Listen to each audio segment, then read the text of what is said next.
Another joyous occasion here tonight at the Beach House Grill. We're live in Old Town Fort Collins, and we welcome you to the Coors Light Steve Fairchild Coaches Show as Colorado State celebrates win number 2 on the season. The Rams, boy, their best performance of the year as they dismantled UNLV. Final score 43-10. And well, last week on this particular show, the coach Steve Fairchild mentioned that he thought his team was on the verge. They were on the cusp. They were on the precipice of putting it all together. And that's what they did last week against UNLV. They really did a nice job in all 3 phases of the game of football. Obviously, offense, nearly 500 yards of total offense for Colorado State last week against UNLV. They were outstanding again on the ground. The Rams rushed for 259 yards. And again, this is coming off a game in which the Rams rushed for 285 yards against Air Force. So it's a Ram rushing game that seems to be gaining traction. They had the big play back in the arsenal as well this past week. Pete Thomas averaged 23 yards per completion in the victory against UNLV. Offensively, they were outstanding.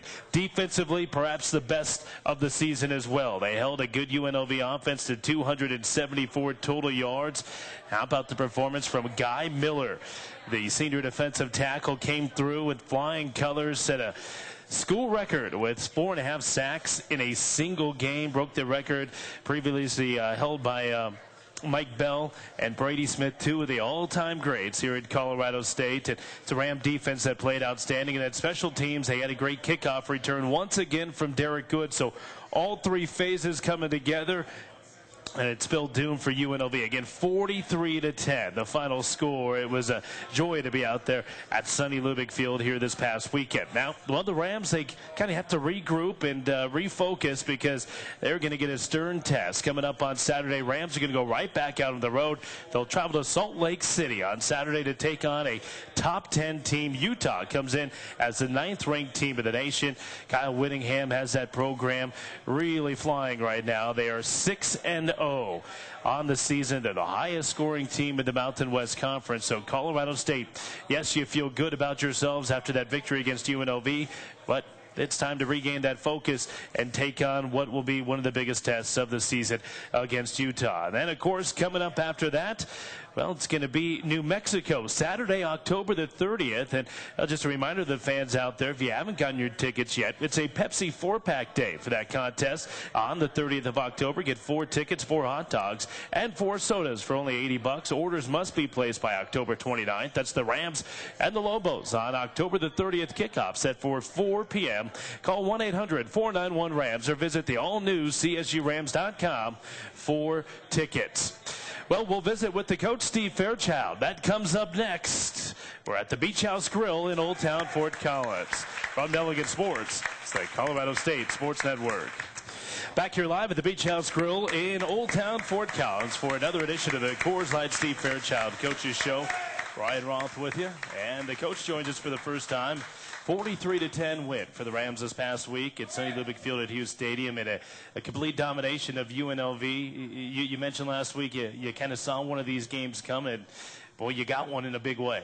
Well, it's nice to go out and play consistent in every phase of our football team. You know, we had kind of flashed here or there, had a good game defensively or offensively, or maybe the run game's going, but you're not throwing the ball very well. But in the first half of that game, I thought we put everything together and played a pretty good game. And obviously, there's still some things we got to correct and get better. But I was proud, and I know our players really enjoyed it. We've been working hard. It's a nice reward. You know, talking to a bunch of the members of the media up in the press box before the game, everyone's talking about the same thing. Boy, CSU looking at this game as a must-win, and UNLV was looking at the game as a must-win. There seemed to be kind of a sense of, I don't want to say desperation, but you guys really came out and I thought got after it from the opening gun. Well, we did. I thought by far our best game of the year. But I don't know if anything was a must. We just, we've been working hard. Football team has a great work ethic. They're together. They're playing for each other. And, you just got the feeling watching us practice over the last couple of weeks that we would take a step forward, and we certainly did Saturday. Well, we knew it would be important to get off to a good start against the Rebels. And what does your defense do? They force a big turnover on their first defensive stand. No question. That's a great way to start the game. And we scored, I think, on 4 or 5 of the first drives of the game. But when you really look at it, the defense turned the ball over immediately. It was a short field. I think the third or fourth drive, we got a long kick return out of Derek Good, and again, a short field. So our average start was, I think, the minus 43-yard line. So we're starting all those drives near the 50-yard line. You're going to have good success offensively. Well, not only did the defense get that turnover, but the offense capitalized on it. And I didn't know until the note was handed to me after you guys scored, but that was the first score on an opening drive of a game for you this year. I know, and we've been, like in the 08 team, we've been very, very good at doing that. But, we've struggled a little bit offensively, so it was nice to get off on a fast start. You guys got the ground game going again against UNLV. 285 the previous week against Air Force, 259. I mean, you guys go from virtually not running the ball at all, Steve, to being one of the better rushing teams, not only in the conference, but in the nation. Well, I think our line, as they start to figure out who the 6, 7, 8 guys are, and they start playing more and more together, that's going to help in the run game. And then obviously getting Leonard Mason healthy, that had a lot to do with it. And we're just kind of gelling a little bit. I know Pete Thomas, we asked him to get us in and out of runs based on defensive looks, and he, he's going to do better when he gets more experience, but he's been doing better in that area as well. So it's a collective effort. I know our wide receivers are blocking downfield, so it should continue to improve. I want to talk about that offensive line in particular. And again, I know it's a collective effort amongst the whole offense to run the football, but what have you seen? I mean, is it just maturity? Was it the move going Richburg from guard to center? What do you see? I just think time. They got to play next to each other. They got to make calls, recognize things sometimes at the last second when you can't make a call and be on the same page. So it's like anything else, any other position in football. The more experience you have, the better you're going to be. We were awfully young there at the beginning of the year, and we knew at quarterback and offensive line it was, there's going to be a process we're going to have to work through, and we're certainly not through either of those processes in either one of those areas, but we're getting better. Yeah, and obviously if you're going to run the football, you have to have somebody to carry the football. Leonard Mason has been that guy. Have you been surprised at all with the amount of productivity from Leonard, given the fact he didn't play a ton early in the year because of the injury? Well, he's a talented back, and he's been finishing runs the way we'd like him to finish runs. He's a power back. He's not going to make guys miss. He's not going to run away from people. He's got to hit a hole on time. He's got to have the right track into the hole, and then he's got to get his pads down and go. And he's starting to do that consistently, and he's a talented young man. I was happy with what Chris Wokey's been doing, and we got Derek Good in there a little bit. So Raymond Carter's going to come back before too long. So it's that position. You need depth. You need a lot of people contributing. But Leonard's sure done a nice job, and can't say enough how proud I am of his attitude, because he could have gone in the tank and he didn't. He kept working hard and waited his turn. Yeah, this running back position really was the position people were talking about coming out of spring football. It was the deepest of all the positions you needed to be deep, with Raymond Carter going down. You mentioned Chris Wokey, and boy, he looked really good. It was his best outing as a Colorado State Ram on Saturday. He seems to have that burst. He's got burst. He's just an energetic guy when he's got the ball in his hands. He's a little raw. I kept telling him, don't leave your feet, and then he leaves his feet and makes a big play. But he is a little raw at the position, but he's got a ton of ability, and we really think he's got a bright future. Now, give us an understanding of why a coach will tell a running back not to leave his feet. You believe me, you want your feet on the ground. You want to be able to cut in as little time as possible, and just good things, your power base and all that are in your favor. When you're up in the air, there's not many good things that are going to happen to you as a running back. But as Chris proved, there's no absolutes. I mean, he just jumped right over a tackler and kept going. So that was good job. At that point, so. That's one of the things you get with a young kid, with the redshirt freshman, right? But he brings that energy. He's got a lot to offer, and we're really excited about Chris. And I didn't mention John Mosier. He too. Every time we've asked John to go in there and play, he's done a nice job. Well, and John Mosier ran the Wildcat for you, and scored you scored a touchdown as well. But that was a great touchdown run, because it looked like he was going to go down at the 5-yard line and somehow found the goal line. Made a guy miss, and then got into contact with a couple yards to go, and was able to get the ball over the goal line there. Well, the Rams got the rushing game going. They went for 259 yards on the ground, 6.2 yards per rush for the Rams against UNLV. We'll talk more about that game against the Rebels when we come back. We're live in Old Town Fort Collins, the Beach House Grill, from Delegate Sports and the Colorado State Sports Network. Well, just getting the show kicked off here on a Wednesday night from the Beach House Grill here in Old Town Fort Collins. Coors Light Steve Fairchild Coach's Show. Have the Spirit Squad out here tonight. Jerry Rice is with us tonight. That's how you know it's a big-time deal when Jerry Rice is in the house. You're exactly right. Might have to have Jerry come up and do a segment here. Well, I'll tell you, if we're looking for ratings, we might have to get Jerry That's up here. exactly right. Rams, that 43-10 victory over UNLV last Saturday. And we've been talking about the offense. I want to talk a little bit about the offensive game plan. You guys had a lot of big plays in that contest.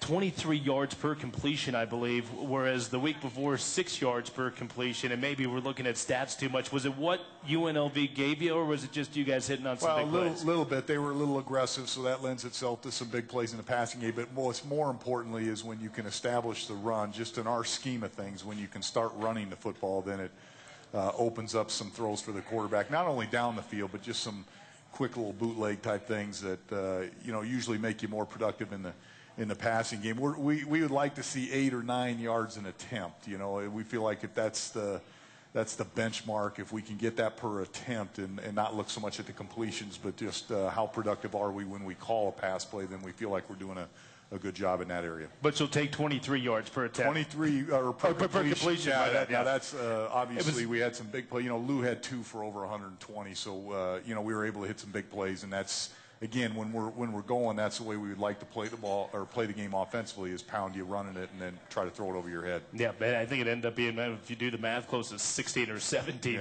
per attempt, which is outstanding. You mentioned Lou Greenwood.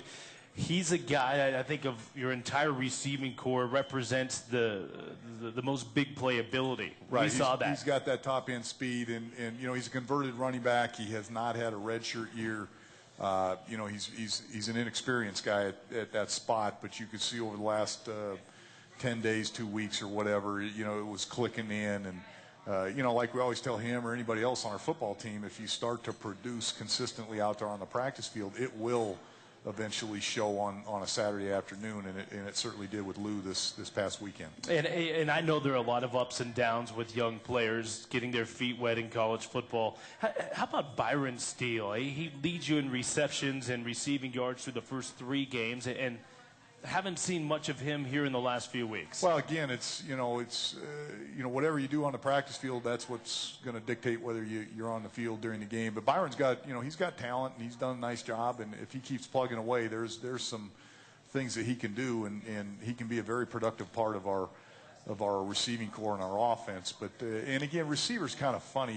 You can design a play to try to get it to a guy, but the coverage can dictate it. The protection has to be there. The quarterback has to see the coverage the right way. So there's a lot to getting the ball. It's not like just calling a run play and turning around and handing it to a running back. Yeah, by the way, Tyson Liggett in the house tonight, Rams senior wide receiver. Right. We'll talk to him coming up a little bit later on in the program.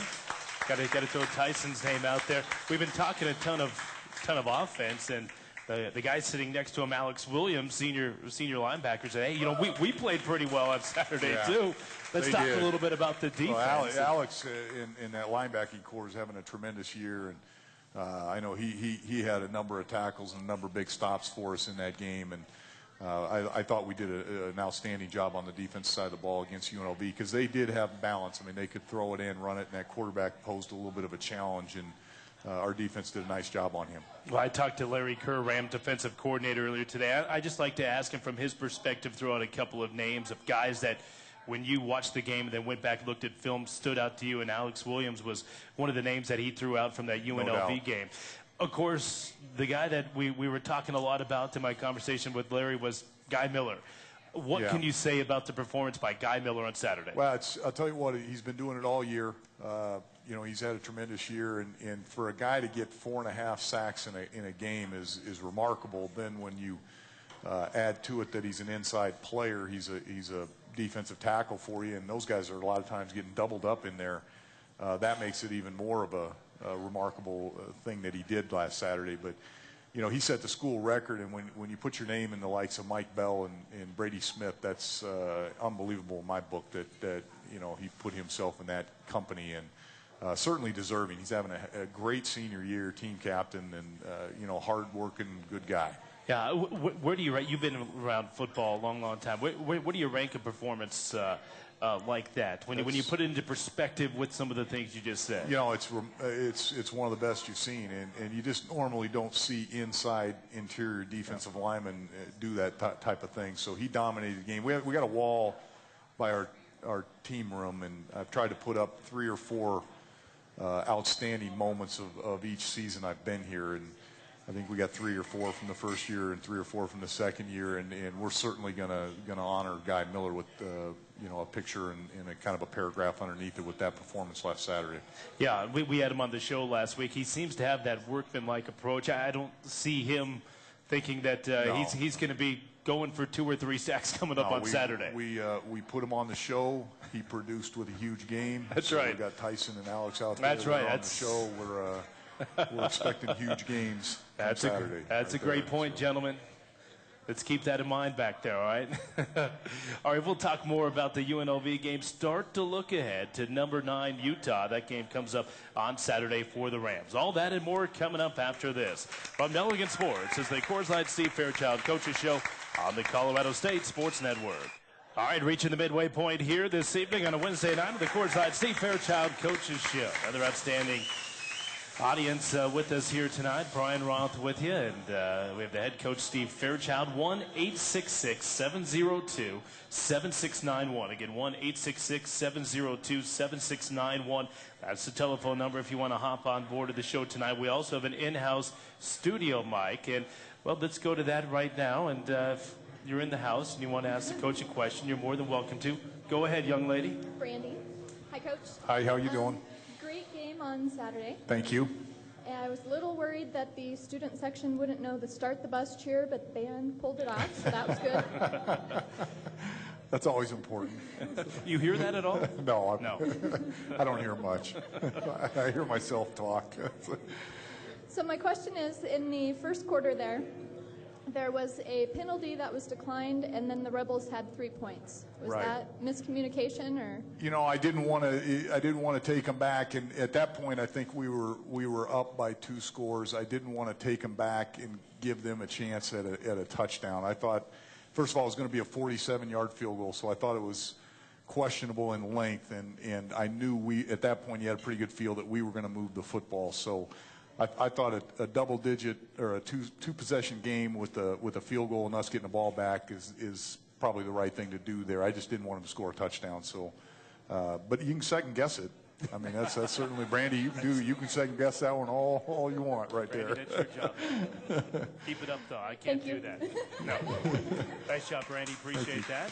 Brandy knows a lot about football because obviously that was, you can say a lot of things about it, but that was one of the tactical decisions in the game, and obviously it was a tough decision. I mean, you can make a case to do either one there. Yep, I was supporting it. My broadcast partner Kevin McGlue was having real issues with you and your staff. I'll tell you what, if you'd have missed the field goal, it looked smart. That's when you nailed the field goal, then there were some second guessers. And by the way, Kevin was not second guessing you. But listen, in a 43-10 game, it's all right. And you had a good point. You guys were moving the football. You felt like more points were coming. I walk out of the tunnel after the game. My wife's asking me why I didn't take the penalty there. So. Can't please everybody. That's good stuff. Hey, let's go to the phone lines for the first time tonight and bring in Dave from Lakewood. Dave, welcome to the Steve Fairchild Coaches Show. Hey, how are you guys doing tonight? Doing good, Dave. How are you? Doing great, Steve. Congratulations on the great win over the weekend. It was nice to see you get back in the winning column here. 2 questions. The first question is, on the running game, to have 2 back-to-back weeks where you've outrushed the opponent, can you really attribute that to maturity on the line? And then the second question I've got is Luke Greenwood. What was it that you saw in him over the previous weeks and into last year that had you want to move him into more of a slot and receiver position? Well, the first one, we did outrush our opponents both down at Air Force and then this past week against UNLV. I think it had a lot to do with coming together as the offensive line has done. But, there's a lot of factors to that. You take last week, for instance, we played such great defense that there's a lot of run opportunities. And that always makes for a good rushing game when you've got a lead. You're stopping the other team and you're just trying to grind the ball out. And take control of the game.